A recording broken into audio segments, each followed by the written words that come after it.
Masih ada asa yang bisa diraih pemirsa dalam waktu terdekat tentunya skuad kita akan segera melawan skuad dari Arab Saudi tepatnya pada tanggal 19. Saya akan langsung ke Pak Mara. Ini Arab Saudi kan tentunya lawan yang tentu saja di atas kertas lagi-lagi masih lebih unggul di atas skuad kita. Chance-nya bagaimana melihat Arab ini? Kita lawan Arab pada saat away di kandang Arab Saudi kita bisa menahan 1-1. Artinya kalau kita main di kandang peluang kita lebih besar tentunya. Mengingat apalagi kita bermain di depan publik sendiri. Dukungan penonton, dukungan semua pihak sangat luar biasa dengan timnas kita. Perbedaannya adalah bila sebelumnya Arab Saudi ditangani oleh Mancini dan yang demikian taktikal dan sekarang oleh Harvey yang dari Prancis pelatih dia yang sebelumnya yang membawa Arab Saudi mengalahkan Argentina. Memang perlu strategi yang khusus yang diterapkan oleh STY. Kalau STY tetap seperti sekarang ini fokus pada pertahanan, maka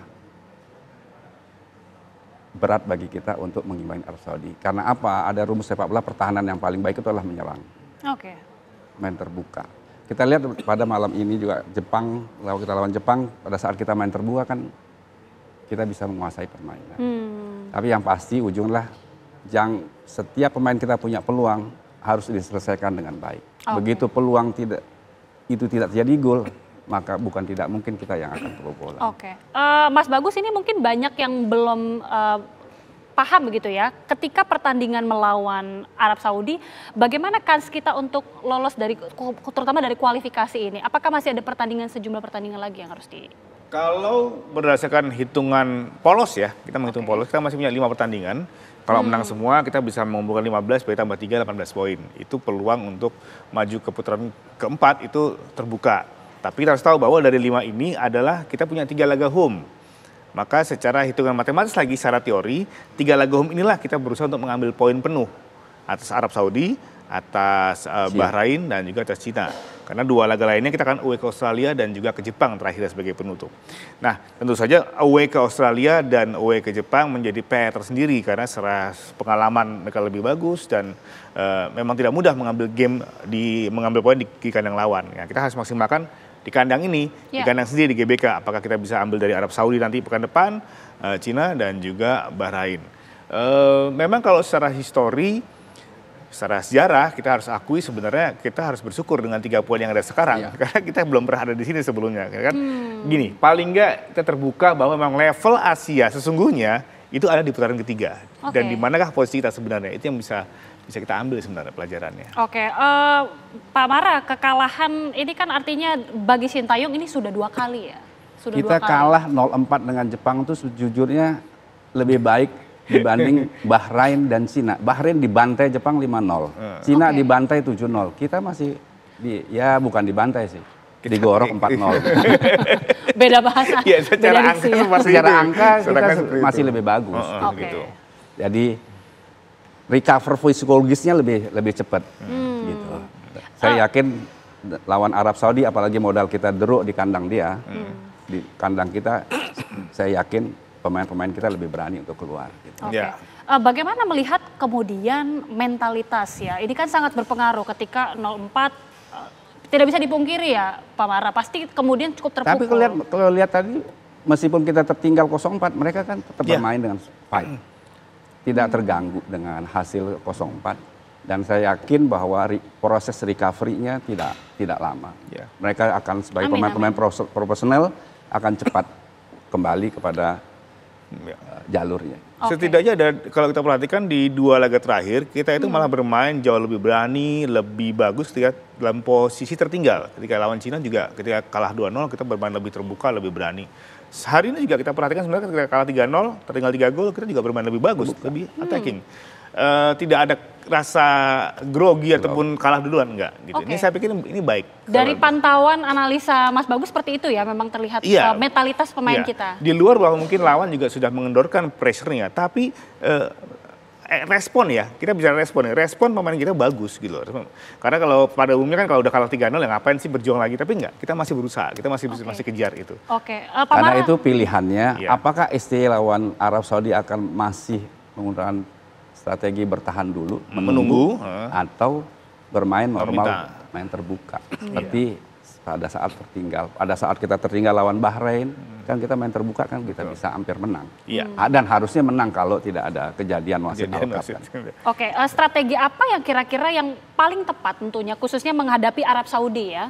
Shin Tae-yong ini harus menerapkan seperti apa kurang lebih? Kalau saya perhatikan sebenarnya Indonesia itu kalau bertemu dengan tim-tim dari Semenanjung Arab itu malah punya peluang karena memang mereka itu secara tim mereka lebih suka bermain individu ya para tim-tim dari Bahrain dari Semenanjung Arab dibandingkan melawan tim dari negeri Asia Timur seperti Jepang, Cina, Korea kita lebih kesulitan karena mereka lebih kolektif bermainnya.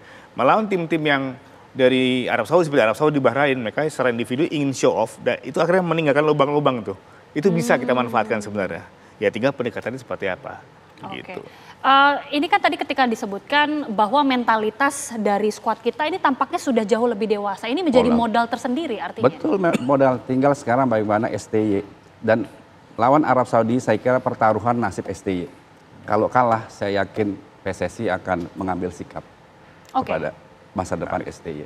Prediksi Pak Mara seperti apa kemungkinan nasib dari STY sendiri? Kalau kalah saya yakin PSSI mengambil keputusan bahwa untuk mengganti.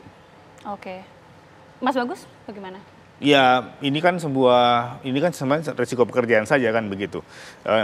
Bahwa kemudian STY kan waktu itu juga sempat mengatakan bahwa saya menargetkan saya akan kejar peringkat 4 untuk bisa maju ke putaran selanjutnya kan begitu. Nah kalau melawan Arab Saudi nanti ternyata hasilnya kalah kan tentu saja hitungan itu akan berubah semua kan. Nah ini akan tentunya akan dipertanggungjawabkan oleh tim pelatih juga apakah diganti atau tidak. Tapi yang pasti sebenarnya yang paling penting adalah bagaimana di waktu yang sangat singkat para pemain ini bisa recovery secara fisik maupun secara mental sehingga kemudian diperhatikan apakah perlu ada perubahan apa enggak. Kevin Dick cedera hari ini kita berharap dia cepat recover karena kalau tidak akan berubah juga susunan pemainnya kan begitu.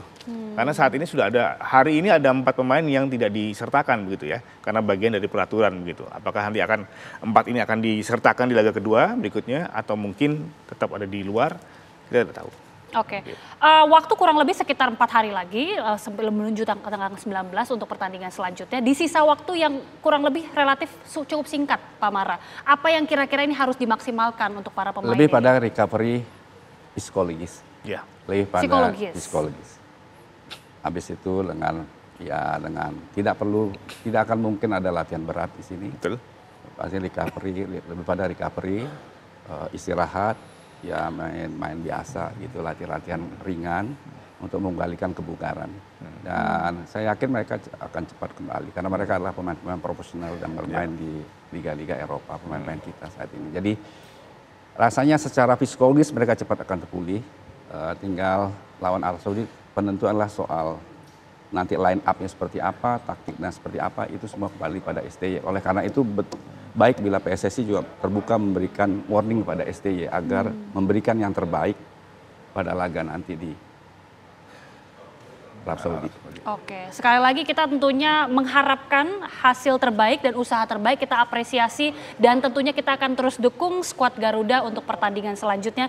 Terima kasih sekali lagi Pak Lalumara, terima kasih juga Mas Bagus Priambodo sudah bergabung bersama kami di Breaking News TV One dan pemirsa. Sesaat lagi Anda bisa menyaksikan program Kabar Utama. Mewakili kru yang bertugas, saya Agita Mahlika mengucapkan terima kasih. Selamat malam, sampai jumpa.